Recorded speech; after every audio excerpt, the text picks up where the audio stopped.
kind of thing. And so we've known each other for a long time, but she's really gone on to do some really amazing things. And actually, just to start off, Dakota, it would be great for you to give us a bit of your background, which actually I know not directly climate related in the background, but also then how did the path lead you to be working on SRM and climate? Awesome. Well, Dan, thank you so much for having me here today. I can start with sort of the short version. I actually spent most of my career in global health policy and global development. Started working as a consultant for the Gates Foundation, then was at Gavi, the Global Alliance for Vaccines and Immunizations, and then worked on digital rights and privacy. And in 2016 to 2022, when I was doing this work on digital ID and digital privacy, um, we were doing a lot of work with UNHCR, with the UN's refugee agency. And this was really sobering work because you start to realize just how many people are already displaced and sort of how little capacity we have at the international sort of systems level for more displacement. Things are already just sort of stretched beyond what we can really tolerate. And we were also doing a lot of work with the government of Bangladesh on digital credentials that could work across international borders and institutional borders. And the Bangladeshis were pretty rare among governments in saying that this was a critical user requirement. You know, most of the time, governments are thinking about how do we provide services to our citizens within our own country. And the Bangladeshis were sort of thinking about it quite differently. And when we pushed them on why, behind closed doors, they would say some version of, look, we expect potentially hundreds of millions of Bangladeshis to be displaced, some internally, but some outside of the country in the coming century because of global warming. And I was having both of these conversations at the same time, and it was just really hard to square the two.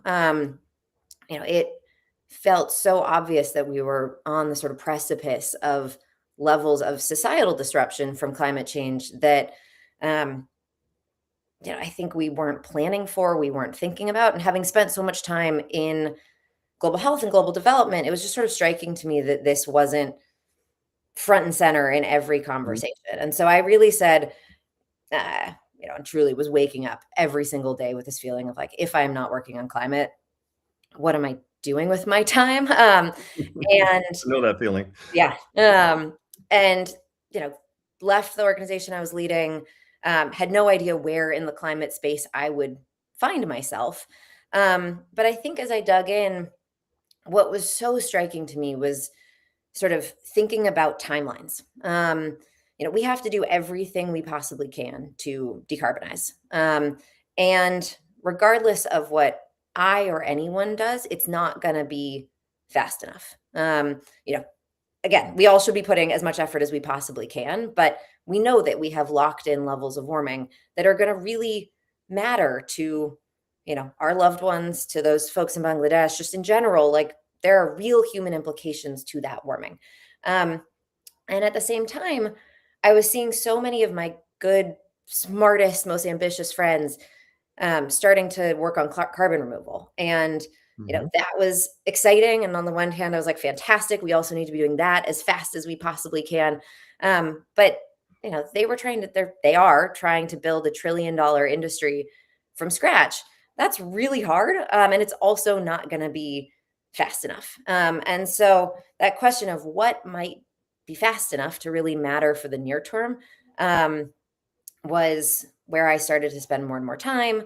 Obviously, there's lots of important work around adaptation, but the more I heard about SRM, what was so striking was, sort of hearing whispers of it as this might be something that could work in the near term, that could buy us more time to do the really hard and necessary work of decarbonizing and scaling up CDR. But it became pretty clear that we don't have what we need in order to make good decisions about whether or not this should be done. And so, how can a tool buy us time if we don't know if we have the tool? And so it felt like there was really a need and an opportunity to figure out how we are on a trajectory, how we can be on a trajectory to make well-informed decisions on timescales that are relevant. Okay. Well, by the way, I should say that just for those listening who may not be as familiar with what we're talking about, SRM stands for Sunlight Reflection Methods, also known as solar radiation management or solar radiation modification, also known as solar geoengineering. And it basically involves figuring out ways to reflect a very small amount of sunlight away from the earth in order to cool it.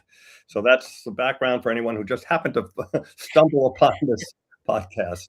And I will say, there's all of those different terms, and you'll hear different ones used in different, different rooms by different folks. We really like the term sunlight reflection, because it is a very honest, accessible articulation of what is being discussed. So, sunlight reflection is usually the term we use. There are, of course, multiple different approaches to potentially reflect more incoming sunlight. So there's stratospheric aerosol injection, there's marine cloud brightening, there's various forms of cloud thinning. Some people are thinking about space-based approaches. We as an organization are mostly focused on stratospheric aerosol injection. So when you hear me talk about SRM, sunlight reflection, usually I am talking about SAI. So two questions. First of all, have you heard about nanobubbles? I have heard about nanobubbles. There's so we actually have a office that we work out of in San Francisco. That's us and a whole set of peer organizations, and the undercurrent team who is doing work on nanobubbles is based out of the office with us. Oh, So wow. yeah, I think I'm going to want to interview somebody there. Okay. And then the other question: why did you, settle at least on the main focus on SAI versus those others? yeah. So I think there's a few pieces about that. The first is that we have sort of natural precedent for it. There's natural precedent for marine cloud brightening as well, but when volcanoes erupt, and that's something that happens, relatively frequently throughout geologic time, we see more material in the upper atmosphere, and we see temporary drops in global temperature, and so it is something that is both in the common discourse, and where we've got this sort of evidence that it physically could work. I think the other thing that's important is that it looks like it might be a plausible tool to cool the planet. How you would do any of these methods is really, really critical. There's Mhm. choices about how you might deploy SAI and choices about how you might deploy marine cloud brightening.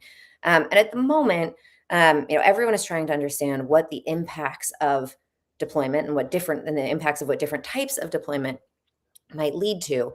And one of the things that seems to be emerging, although this is a complicated statement to make, is that cooling the planet relatively evenly seems to be better than cooling it in sort of a patchwork kind of way. If you cool it in a patchy way, if you cool only one hemisphere and not the other, that can lead to shifts in precipitation patterns that Mhm. could be quite deleterious.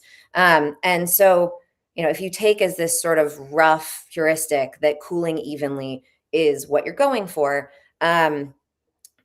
SAI would allow you, it looks like it would allow you to cool relatively evenly. Something like marine cloud brightening, the challenge with it is that you can only really do it in specific areas. And so it will naturally lead to the sort of splotchy Mhm. type of cooling that could have shifts in precipitation. That doesn't mean that it might not be a phenomenal approach to spot cool specific areas. But Coral reefs. Yeah. when you're thinking about how you might cool the planet, SAI at the moment seems to be sort of a more plausible approach to do that. Yeah. Okay. I agree with that. Yeah, I just saw some like a video on experimenting with marine cloud brightening over the Australian coral reefs, where they're Exactly. doing experiments on that, and that's very, very specific. So you lead an organization called Reflective, or is it reflective.org, the name, or Reflective. just Reflective. Just okay? reflective. Our website is reflective.org, but Okay. the name of the organization is just All right, reflective. that clarifies that. Yeah. So you lead Reflective. Tell us what Reflective is. Yeah. So Reflective is an independent, philanthropically funded nonprofit, and we are built to radically accelerate research into sunlight reflection, specifically SAI. And this is our kind of our mission statement, so that the world is equipped with the data and tools needed to make informed decisions fast enough to matter. And I think that last clause, "fast enough to matter," is really kind of it's doing a lot of work. It's really critical. As an organization, we are agnostic about whether or not SAI should ultimately be deployed. If science says it's a really bad idea, like that clarity will be a good outcome. It'll be a good thing that we know that this is something that shouldn't be done. But we're not agnostic about decisions being made in the dark. And at the moment, we don't have the evidence that we would need to make well-informed decisions. And so really the goal is, how do we accelerate this research enterprise so that we can get to much more clarity on the safety and efficacy while there's time for a really rigorous debate. And I think, the thing is, we don't know quite when these decisions will come. But, the costs of climate, the human impacts, they're accelerating. Suffering is growing. We're seeing, more and more evidence that tipping elements are moving towards tipping. And I think also in parallel, we're seeing that the technical feasibility of SRM is becoming clearer. And so there's sort of in both of those, what feels like mounting pressure for SRM to be on the table, for people to be saying, how do we evaluate whether or not this is something that we should do? And so I think it's getting clearer that it's a question of when these decisions come, not a question of if it will ever be considered. And so with that, we don't know quite when those decisions will come, but I don't think it's that far off. And so there's finite time and there's finite money for us to get as smart as we possibly can about SRM and about SAI. And so with that, the organization really does a few things. The first is we're trying to just help focus the field broadly on the questions that really matter. There are, of course, 1,000 stones that you could turn over and questions you could ask, but some of those are going to be really decision relevant.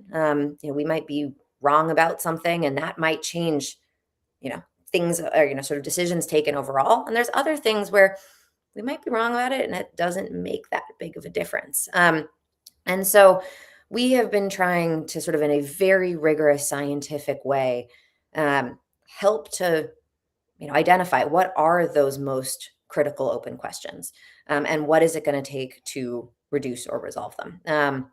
We have an uncertainty database that we released earlier this year that really tries to kind of help walk people through some of that. And it's a resource that we've started to develop. We've developed with community input. Oh, you've got it right here. There we go. Yes. So this is the uncertainty database. It's on our website. If anyone goes to reflective.org, you can pull it up. But what we were trying to do with this is, basically the moment different groups are chasing, their own often interesting questions about SRM, but there isn't a shared view of which of these uncertainties really matter for real world decisions and what it would take to reduce them. And that can leave, funders guessing where to place resources. It may leave, some funders, public, private funders, not participating at all, not putting money into this field, just because we don't know if there's any way to kind of get to the point of having better data. It also means that I think researchers don't know where to focus their own time and energy. And I think it can leave policymakers skeptical that the field can ever really deliver actionable guidance. And so, our hypothesis with this was, if we can make key technical uncertainties, and I can come back to this later, but this only at the moment focuses on technical uncertainties. So both sort of engineering and science. This doesn't get into socio-political uncertainties, which are of course absolutely vital. But we had to limit the scope initially. The idea is to make these, those uncertainties visible and comparable so that the field can converge more quickly on which questions really matter. So that's kind of the first piece of our work, is this really rigorous uncertainty-driven road mapping. The next step with that, and this is ongoing by the team at the moment, is really turning that into a Gantt chart style roadmap. Here are the activities that will be required to address those open questions. Here are the timelines, the costs, the dependencies associated with each of those activities. So that, if you were a funder, for example, and said, I want to go put my money towards the things that matter most, the things that need to be addressed right now, it would be easy to do so. So that's kind of the first piece. And maybe one final plug on that. We have developed this, in partnership with researchers across the field, but it is very much intended to be a kind of community resource. And so there's, probably almost too many places to provide feedback on the site. But the goal is, it is a living, breathing thing. We want people to be suggesting changes, adding to it. The strength of it comes from having lots of people involved in building upon it. So that's the first thing we do. The second thing we do is, arguably the best case scenario for SRM research would be if all of this was publicly funded. We would love for governments around the world to be putting money behind doing this research and ultimately getting to the point where there could be, ideally multilateral decisions about what to do. At the moment, there is not huge public support for this. And there is philanthropic interest in funding research in the field. And so what we have been doing is pooling philanthropic resources and putting those resources towards priority activities on that roadmap. Part of the theory was, let's make it easy for philanthropists to put their money towards really high priority research. Some of that's about addressing just the administrative burden and the sort of complexity of trying to figure out which researcher at which university is doing what, and sort of who's best positioned to do things. But also, there was this work is really multidisciplinary. There's work that is pure science. There's engineering work that's required. There's communications and public affairs work that's required. And so one of the sort of things that we've given ourselves the flexibility to do is to be really creative in what it means to put resources behind priority activities. So we run RFPs. There's one live on the site right now. Yep. And we've funded some really, really interesting work through RFPs.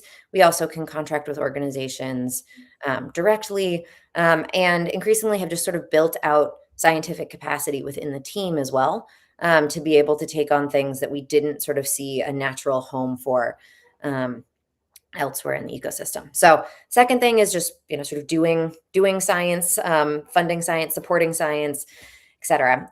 The third thing, and this is, somewhat emergent for us, was, we have this mission of accelerating SRM research. And one of the things that we realized was that, the vast majority of the work in this field at the moment uses computer models. These are scientists working with climate models or climate model outputs to study what the impacts of potential deployment might be, or to ask questions about, sort of what we know, what we don't know. And those are, that means that people are reliant on this digital infrastructure in order to do their work. And so if there are ways that we can make that digital infrastructure faster or easier or more accessible, that's a really powerful lever to be able to sort of speed up and support this entire research enterprise. So just kind of a quick example of what we've been doing in that domain. When a scientist at NCAR, for example, or using CSM, hits run on a 100-year climate simulation. So they're saying, okay, we're gonna do a 100-year simulation of what would happen with a particular SRM deployment scenario. It takes 28 days from the day they press go to get results, which is, these are using world-class supercomputers, but that is just to illustrate the complexity of the modeling that underpins this entire enterprise. And while I'm at it, a very quick but very important plug, NCAR is under threat, and that is a travesty. It is absolutely vital to climate modeling, not just for the purposes of this research, but for the purposes of all of our understanding of, what the future may hold in a warming world. And anything people can do to, try and protect NCAR is really vital. Call your members of Congress, do what you got to do. But it's, it is a scary moment for climate science right now. Mhm. So we, but somebody, a climate scientist does this run, they get data. That data that is, that sort of output of that people then do subsequent modeling on is a really, really enormous quantity of data. And so what, we were seeing was that many of the climate scientists in our field would fly to conferences with hard drives and be handing each other hard drives of data as a way to kind of equip people to do their research. And that sort of struck us as a little crazy in this era Mhm. of, sort of high performance computing. And so with that, we asked, like, what would it take to make it a lot easier for people to be able to access the data that they need for their research, to learn how to use that data, to be able to share some of their code, their workflows, et cetera. And so what we've helped set up with the assistance of an organization called 2I2C is a cloud computing hub that researchers in the SRM field, or researchers who are kind of dabbling in SRM, can request access to. We provide it to everyone completely for free, and uh, it is both cloud compute and cloud storage. And we load all of those underlying data sets, it's stored in the cloud for people to make use of. Really critically, if you imagine you're a researcher that doesn't have a super reliable Wi-Fi connection, or doesn't have great upload or download speeds, you suddenly you aren't losing a lot of your work as Wi-Fi cuts out, or the like. And so people can work with each other and collaborate in the cloud. And we think that that's just a meaningful tool to help accelerate the research. There's a bigger, you know, uh, sort of bit of sort of moonshot type project that we're also working on, where going back to the notion that it takes 28 days to do one of these 100-year runs. That is because, the climate models are some of the most um, computationally complex models in the world. And, we're trying to represent so many uh, physical processes, chemistry, physics, et cetera. Um, and, this is true across lots of climate science. There's a move towards, could we use AI in various ways to kind of either speed up or improve modeling. And so what we are experimenting with, and this is a project we're running in-house, is um, developing machine learning emulators of specific elements of, sort of specific models relevant for SAI. One of the things that's interesting, if you're, sort of trying to look at um, SAI, is that you're trying to look at everything from tiny, small scale processes, um, that's like truly what's happening in the sort of microphysics, all the way to what's happening in the entire atmosphere. And um, that climate models are really good looking at the big picture. There are other models that are much smaller that can look at things like microphysics, but those are a little bit disjoint.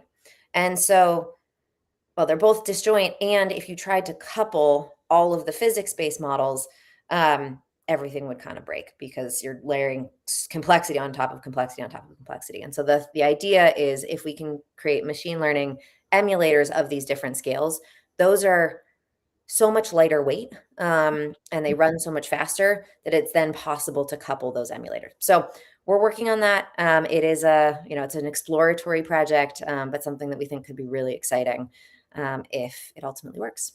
Well, you're doing a lot. How many people in the organization? 13, 13 full-time and 4 part-time. And where does your funding come from?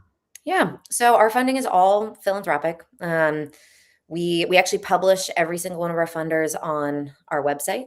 So if people want to see sort of specific funders, they're all listed there. Um, but at the moment, it is a mix of uh, foundations, family foundations, et cetera, all of whom I think have come to sort of a similar conclusion around, we're in a increasingly sort of scary warming world, and it is critical that we understand what our options are. I will say quickly on philanthropic funding, I think it is um, we really, really value transparency. We think that this is it is a field that people mistrust. There's sort of significant controversy around a lot of these topics, and Wow. with yes, and with that, um, being really transparent about who funds us is really vital. Being transparent about sort of our decision making processes, et cetera, is vital. And so we have, we're really striving to make sure that we are. Um, we are very clear about what we are doing and what we are motivated by, Mhm. because we don't want that to be kind of the crux of a conversation. I should note that two of your scientific advisors, Doug McMartin and Dan Visioni, both were interviewed on Climate Chat. So if anyone's interested, they can look up those discussions about SRM that we had over the last couple of years. Um, okay, so you mentioned that the organization is agnostic to the deployment of whether we should deploy SRM. I'm kind of curious, what would be the scenario in which considering where we are now and the path we're on, what would be the scenarios where we would not deploy SRM? Yeah. So, I can think of a handful. The the example maybe even before getting into answering the question you just posed, I think it's important to almost think about, like, how are we trying to approach this decision making, and how does that then feed into how we think about how this research unfolds? We're in this interesting moment where, um, and I was describing to somebody the sort of state of the SRM field in conversation recently, and I was like, it feels sort of split screen. You go into some rooms and some conversations, maybe somewhat like the question that you just posed, and people are like, how can we not do this yesterday? Things are so dire, and it's obvious where we're heading, and there's sort of this quality of like, just do it. And you go into other rooms, and um, people are saying it is too dangerous to even consider Doing doing research. doing this research is unethical, etc. There are increasing numbers of bans, sort of bills being introduced that would ban doing the research, um, and both of those are playing out simultaneously.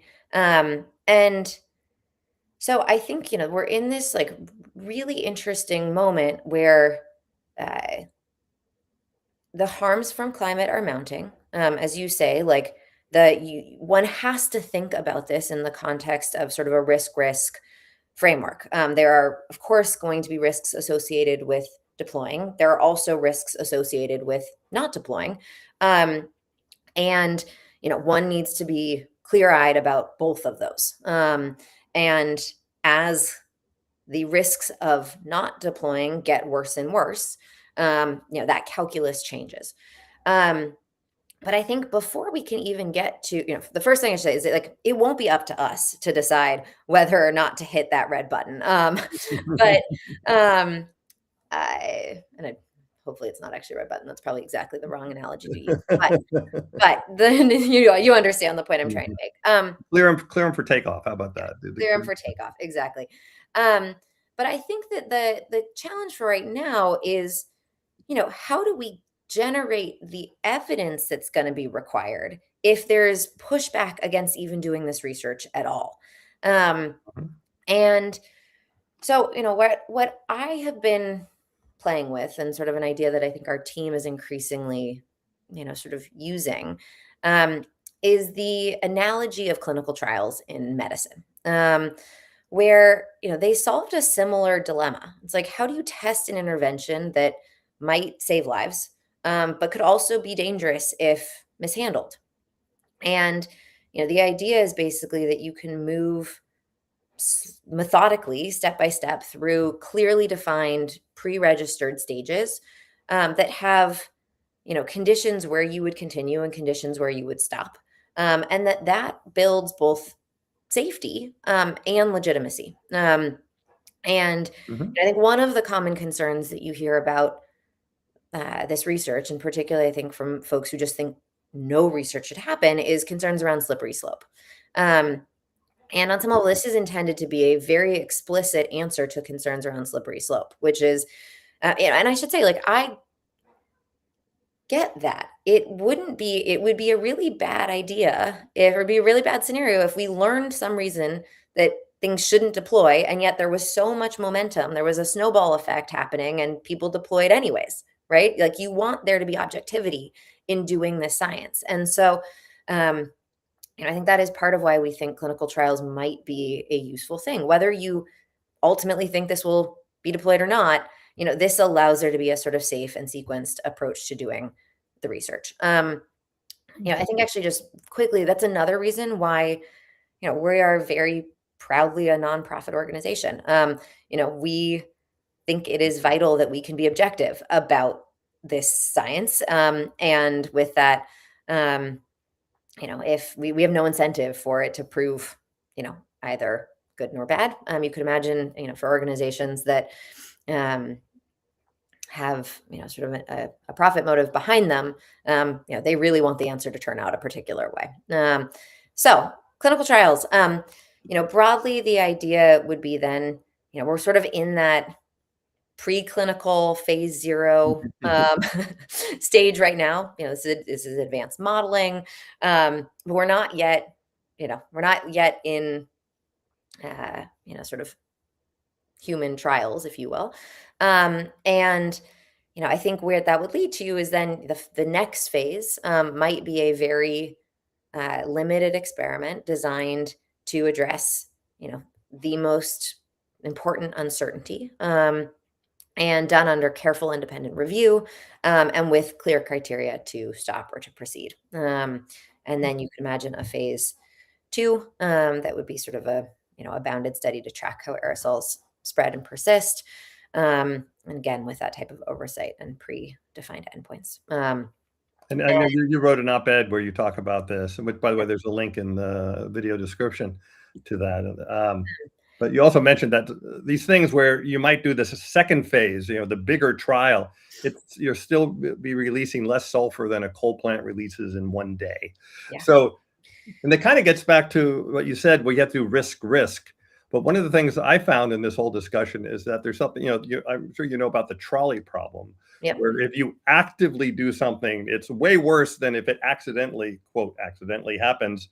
And so therefore, a billion people dying from climate change is one thing. But if 100 people die because you actually actively tried to cool the planet or something like that, that's way worse in some people's minds, because it's, your responsibility versus a random occurrence of nature.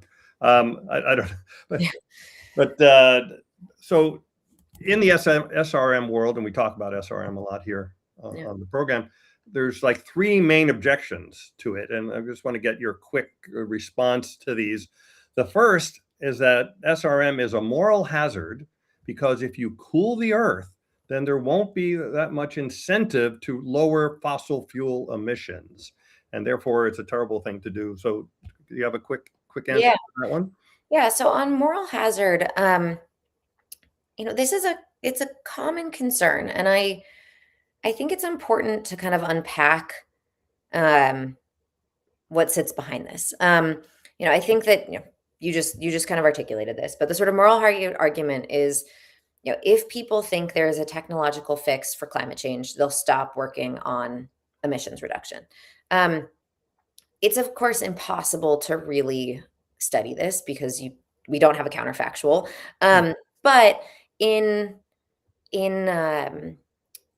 sort of limited studies that people have done, we don't see evidence of this. If anything, what we see is that when people learn about these sort of seemingly extreme measures like stratospheric aerosol injection, and they realize that those are being considered, it often forces people to confront just how bad things could get, which can actually increase their support for decarbonization efforts. So there's now multiple different studies that illustrate that. And, I think that is a powerful data point that we should be thinking about when we think about moral hazard. The other thing I'll quickly say on that is, there have been concerns about moral hazard levied against sort of every pillar of of the climate fight, right? Adaptation had exactly the sort of same conversation, and CDR had exactly the same conversation. And um, it is, uh, it is interesting for me as somebody who spent my whole career thinking about people's well-being. Um, that for me, I guess my North Star, like the reason I am thinking about this is that I care that people can thrive and I care that ecosystems can thrive. And yes, I absolutely want to see us get to the point of having a fully electrified economy and, decarbonizing everything. But that is a means to an end for me. I I want us to get there because I care about a sort of a livable planet and I care about people thriving.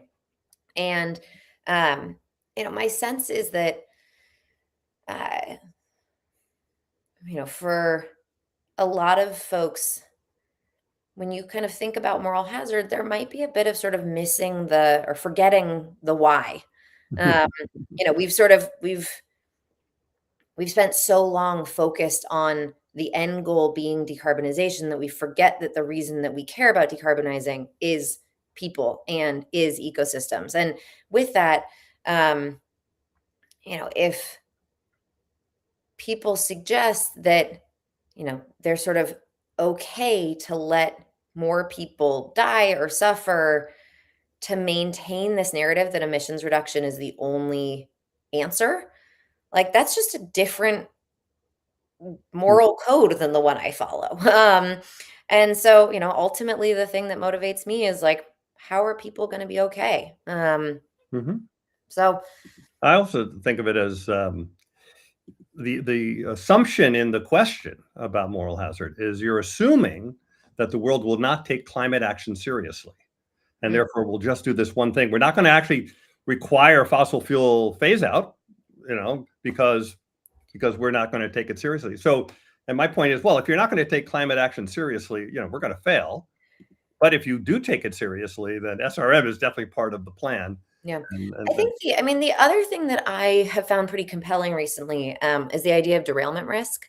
I don't know if this is something you've dug into much, but I think there's been sort of interesting recent research where anytime there is a climate related catastrophe, right? The LA fires and droughts in China and whatnot, like that requires mobilizing enormous amounts of money and political capital to respond to. Mhm, And every time you do that, that is money and political capital that is not going towards doing the long, hard arc of decarbonization work, right? You are doing I have to ensure that people have homes. Um, and so I think there's again, it is very hard. We don't have the counterfactuals for this.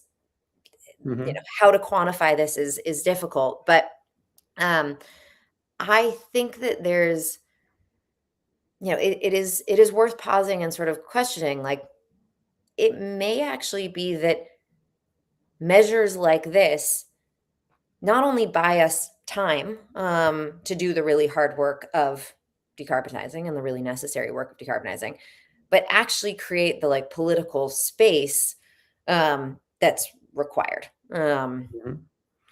Yeah. Yeah. It's an interesting one. The other one is, and you kind of already addressed it to some degree, but that is the risk of doing SRM is too large. The potential negative side effects are too large. So you kind of already addressed that, but maybe you could talk. I mean, do you have a feeling for what, if you had to compare the risks of not doing it to doing it, how you how you So see the difference there? I think that the the fallacy that I see a lot, the mistake I see a lot, is people talking about doing SRM as a single monolithic thing. Um, there are ways to do SRM. And again, I'm talking about SAI here, stratospheric Yeah. aerosols. Yep. There are ways that you could deploy SAI that pretty obviously seem like very bad ideas. Putting a large amount of material in one hemisphere and not the other will shift, will shift precipitation in ways that could be devastating. And that is, you're like, okay, that is a really, really bad way to do it. But that is, a function of the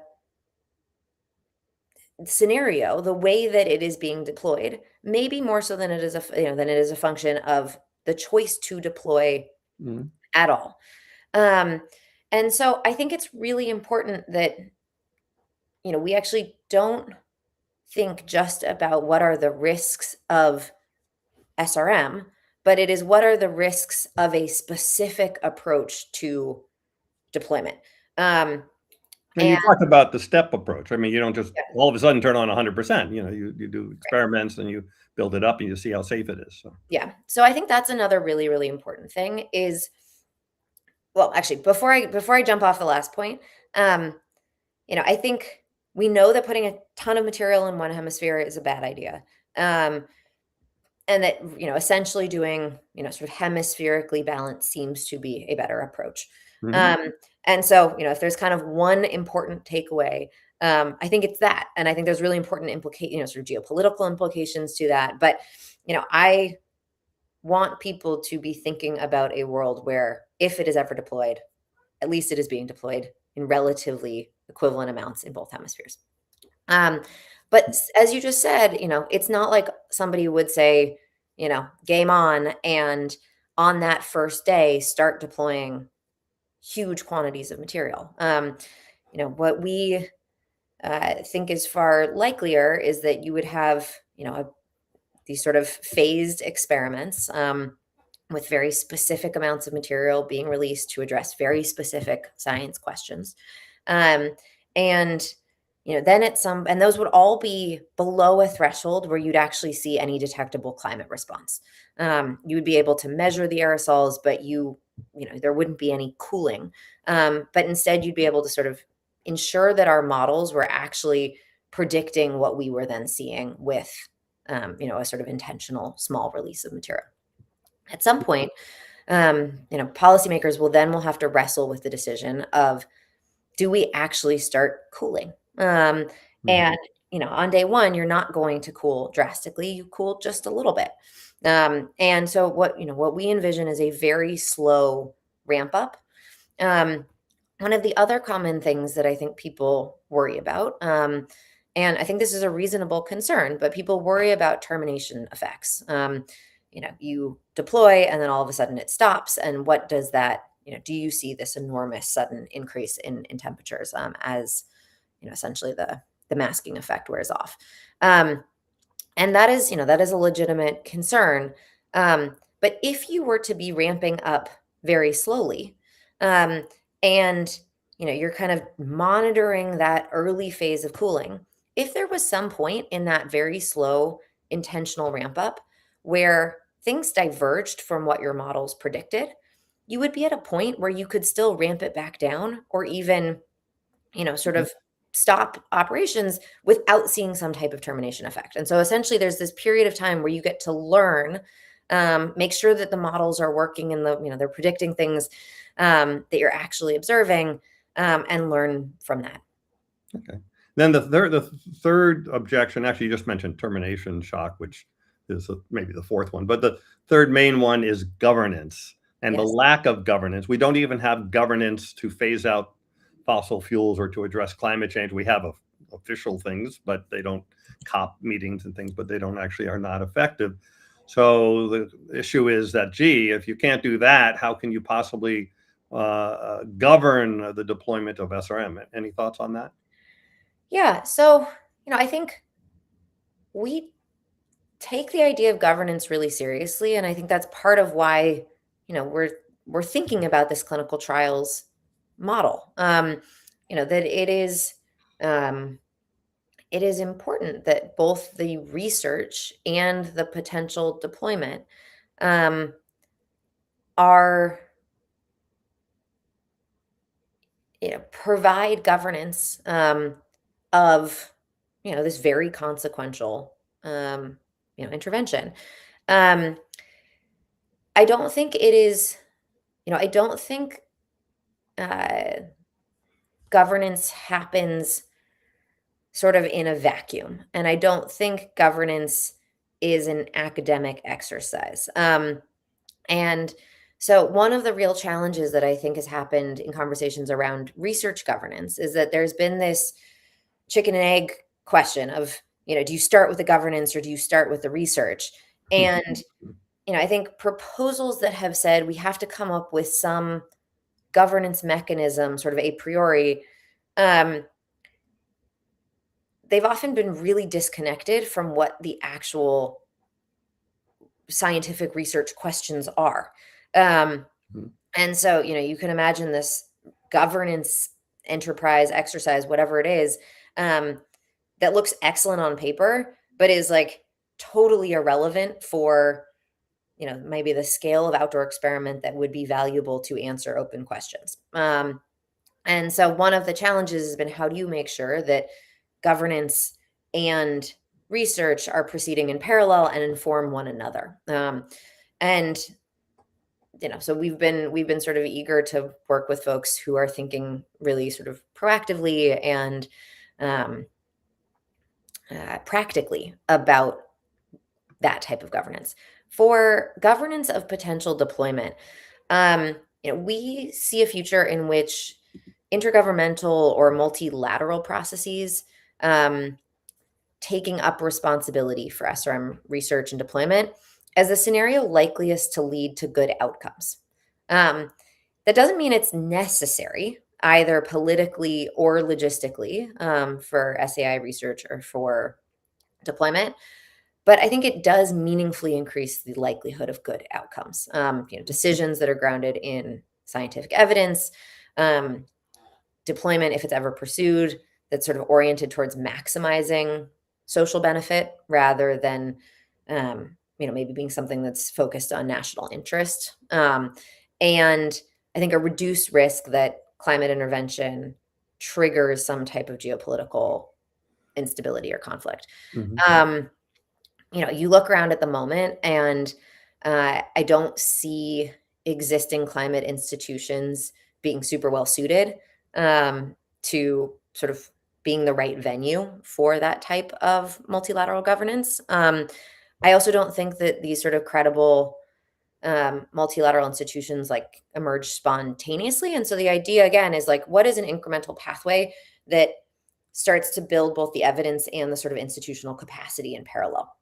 And so the things that you do to govern research may be early stepping stones to something that then could be used down the line to govern decisions around early deployment.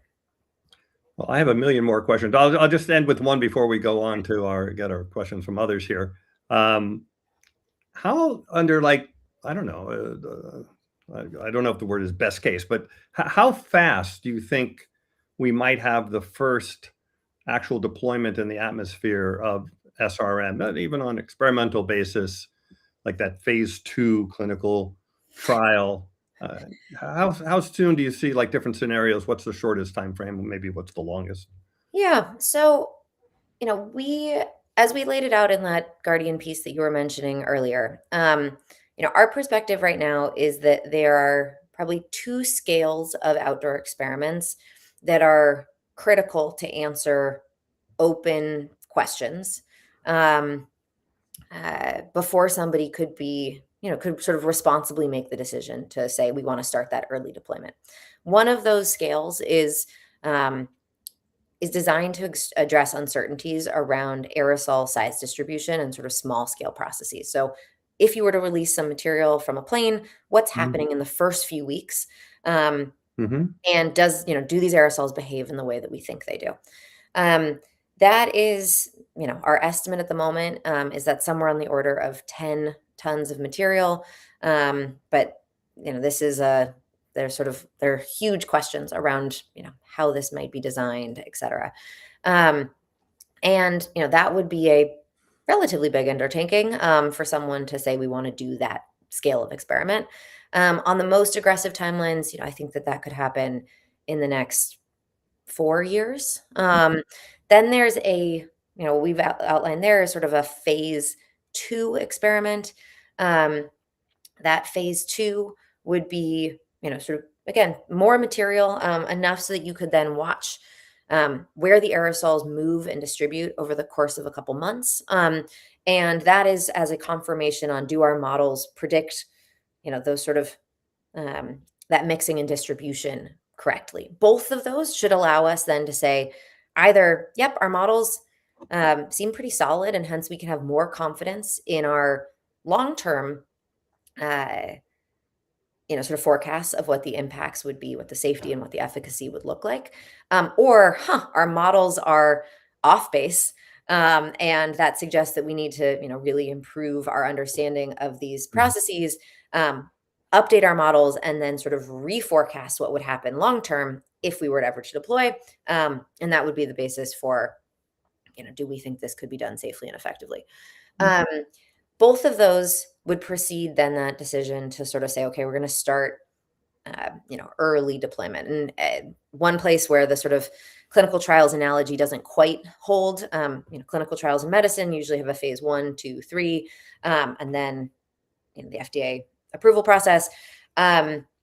Here, at the moment, our current perspective is that there's these two distinct scales that would make sense before that, before the sort of next set of open questions could only be answered in that very, very slow, very careful early deployment ramp. So for the purposes of the uncertainty database that you pulled up earlier, had to kind of lay out what we thought a plausible scenario would be. And we're not putting any normative statement around whether this is I think if you scroll down, you should be able to see, actually, it might be in the about. Oh, I don't. Okay. Well, Anyways, anyway. I can pull this up if it's helpful, but a single sort of scenario where you could imagine at 2035, probably the earliest timeline where that very early deployment. That is, again, if there's a concept in medicine around phase 4. So that's after the FDA has approved something, and it starts to be sort of administered to patients. They do post approval monitoring to say, are we seeing anything in a larger population that we didn't see in the clinical trials? And so we kind of imagine there's a phase 1, a phase 2, and a phase 4. Okay. And we think that sort of early, very tentative, still learning things. So five to 10 years ish. 5 to 10 years. From earliest testing, probably using existing planes, and then having to build some special planes. So great, thank you. We're going to bring in Stacy and then Eli for a quick question, and then Stacy will also give us a few YouTube questions. So let me invite Stacy here. Hey, Stacy. Oh, your mic's off. You're on mute. There Sorry. you go. Hi. Thanks for being here, Dakota. It's a great conversation. And it's funny, I have always been like ired by philanthropy in general, just that we have to go and ask for money to do things that are so important for society, especially something like this. I loved your comment earlier about, if I'm not working on climate, what am I even doing here? Which is how we feel and why we're here every week. But now is the first time that in history that I'm like, thank God our government doesn't have this money to decide to not do anything and to blow up what we have. And then the other thing, I just wanted to offer a suggestion. And we have trouble with it, and Dan has very gracefully gone to the sunlight reflection methods where we were all solar radiation management before, which sounds so scary. You said the red button, and I was like, what's a better way of talking? How about opening the parasol, like, Audrey Hepburn and Nicole Kidman and all these great movie images, this very feminine thing that protects us from the sun, anyway, I'm just throwing what that I out like there. about the phrase sunlight reflection methods, it sounds like something you would do on a Sunday afternoon, Right. So, I think there's a challenge in that. Like, what I like about sunlight reflection is that it's very straightforward. It doesn't, Yeah. I don't think it is it describes what it does. It describes what it does. I think there's enough concern and mistrust that I also don't want to be I don't want to be borrowing language that feels too light. There's um, I think the concerns that people have are real, and you don't want to fuel um, sort of unnecessary concern, but I also don't want to dismiss it by using language that, um, yeah. Well, I guess the thing that is so frustrating to me is when you do compare this to the output of a single coal plant, when you do compare this to what we have been doing, the amount of thought that is going into this to research it, compare that to what was happening when coal was being burned, at the beginning of the Industrial Revolution, or the first ice internal combustion engine was being fired. We were just like, all systems go, and never thought about what it might do to humanity. And so I feel like we deserve to be able to soften it. But I agree with you. We shouldn't have to. We only have about 10 minutes here, so you Yeah. have a quick question? Yeah. Why don't you go to Eli, and I have a Okay. bunch of good questions to come back to. Eli, you're on mute, but otherwise, welcome. There you go. Hi, thank you. So a couple of questions. The first is, have you engaged with people? You probably have engaged with people in the EU, but have you engaged with people in China? And I'm wondering if there are any patterns of thought in different regions, because we're in a situation certainly where the U.S. is relinquishing whatever leadership it may have had, and in the future they would certainly have to be on board, but it looks like they need to assume leadership in most likely scenarios. So first that. Sure. So, there are climate scientists in China who are doing work on this. There was a program that was more of a sort of focused national geoengineering research program. And it doesn't appear like there's been sort of scale up of investment in that program. And we don't see any signs that there's something happening in Chinese national labs that are sort of moving outside of academic for us. So there's continued collaboration with scientists in China at the sort of peer-to-peer level, but I don't see huge amounts of sort of scaling up of Chinese research in the topic. I do know that there's, obviously really important sort of track two negotiations happening around just like how do we ensure that there's real movement on decarbonization. China's doing lots on to sort of move towards more solar, more wind, more batteries, et cetera. So there's sort of many threads, but at the moment we don't see sort of huge increases in Chinese research on the topic. And Eli, another quick question.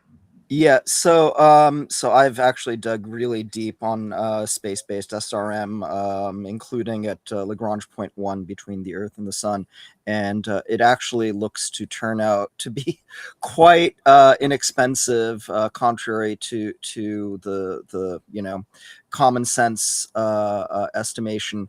Have you seen serious? And actually, I should also mention that even people in that field are talking about 2040 is when we start seriously trying that out. Have you seen anything that is more optimistic about that scenario, and what do you see as the prospects for accelerating that? So there is work ongoing around sort of what a roadmap might look like for space-based SRM research. I have not seen, the reason, maybe going back to where I started, I think the reason to think about any of this is timescales. And, what I have not heard is sort of credible estimates of this could be something that is relevant on sort of near-term timescales. I have, the sort of 2040, early experimentation, that's great. At what point do you think something might actually be at the Lagrange point and providing, any form of sort of reflectivity? So might it be something really valuable as a way to kind of turn off needing to do stratospheric aerosol injection if there's a decision to do SAI at all, that would be wonderful. But, I don't think that it's an either or. I think as with all of this stuff, we should be thinking about there's a whole portfolio of different approaches, and these are not alternatives to one another. They're all things that we need to explore. Yeah, I agree on that. I just want to point out that there's a bit of a self-fulfilling prophecy in the same way that Moore's law is in part a self-fulfilling prophecy. People have expectations about what they're going to have to compete with, and so that's the research allocation that they make. And in fact, space-based SRM could occur much sooner and much faster, probably around as fast as the kind of programs of stratospheric sulfate aerosols, just because there's so much atmospheric chemistry and dynamics that are involved with that you completely avoid with space-based SRM. Okay, thanks. So, Stacey, I see one question I can pop up here right away, and that is, this is now the YouTube questions. That was one of the ones I had. I figured you had that one. How big would a small amount of SAI have to be confident the effects could be differentiated from the noise of the atmospheric system? I know you talk about this in some of your writing, but so maybe you can help us with that. Yeah, so that's actually, it depends what you are trying to study, right? So if you are looking at sort of some of these microphysics and you're saying we're not actually trying to cool yet, but we're trying to understand, what is happening at the microphysical scale, and you're using specific instruments to do that, then, it's a sort of different sensitivity that you're thinking about. If what you're thinking about is at the level of, are we actually seeing the cooling that we would expect? One of the challenges is there's natural variability in the climate system. Some years are a little bit warmer than we expected or a little bit cooler than we expected. And so you can imagine, if we say over the course of the first decade, we're slowly going to ramp up to less than half a degree of cooling. That is within the bounds of kind of natural variability anyways. And so in that first year, it's going to be hard to say, as you say, there's going to be this noise of, was this, if it's a cooler year than predicted, was that cooler because we have been doing some cooling, or is that cooler because of natural variability? There's a lot of amazing work being done on attribution. This is work that, has been happening around for, sort of extreme climate events. Can we attribute to whether that was caused by warming or whether that was caused by just sort of natural climate variability? And lots of those same tools we'd hope can be used for, to kind of help separate out the noise that you're referring to here. Okay, and then Stacey, got one more? I think we have time for one more. It's really a summation of a lot of the questions and comments that I'm seeing. I know what earlier you said about your database of uncertainties, and that you purposefully avoided, what do people think? But when you think about whether it's funding or, as you mentioned, governments that are banning even the research of this, is there, because I'm seeing these like, don't do it, paint roofs white and rewild, and it's polluting, and how many people will die because we do it? How much, or is there another organization that you work with that studies what people think about it?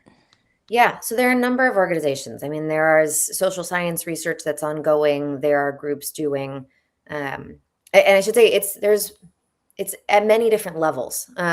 So there are groups doing focus groups and trying to understand, sort of sentiment around it. And there's actually really interesting research emerging from a lot of those, where I think particularly in places where the impacts of climate change are more lived, right? People have less access to air conditioning on a really hot day. There is more appetite to think about some of these topics than in places like the US. So I think that there's really, really interesting research being done on what do people currently think. There's research being done on all of these questions of governance. There's research being done on sort of geopolitics, the national security implications. So all of that is happening. There's, a whole host of organizations I could mention doing it. So it is not that it's not happening, and it's not that it's not important, as an organization, we're one small piece of this large ecosystem, and our focus has been, how do we, sort of let the science guide what questions need to be answered scientifically. Right. Dakota, thank you so maybe much. just one final closing thought, which is,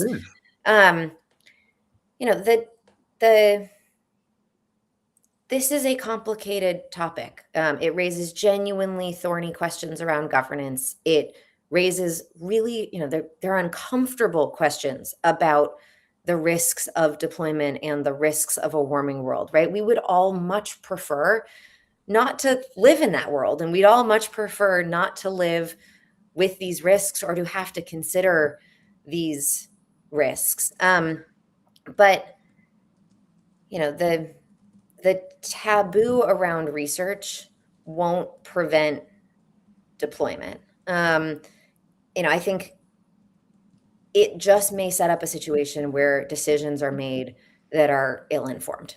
And so, it is, in my mind, the most important thing is, as safely as possible, as responsibly as possible, how do we do research so that those decisions can be as well-informed as possible? Very well said. And Dakota, thank you so much for being on the program. Thank you for the work you're doing, which is obviously kind of the most important work in the world going on right now. It's kind of weird when you think about that, and it's kind of true, and it's kind of a weird feeling. I know, because we talk about this stuff all the time here. But also, I want to remind everyone, if you like this kind of content, please like and subscribe and leave a comment. It's all free to do that. It helps spread the word to others about this important topic and the other important topics we cover here on Climate Chat. So please do that. And Dakota, thanks again for your time. Really appreciate what a great discussion on such an important topic, and keep up the good work. Thank you so much for having me. And everyone, thanks for joining us. And Stacy and Eli, thank you. And thanks to Stacy's cats over there. And we will see you next time. Bye-bye.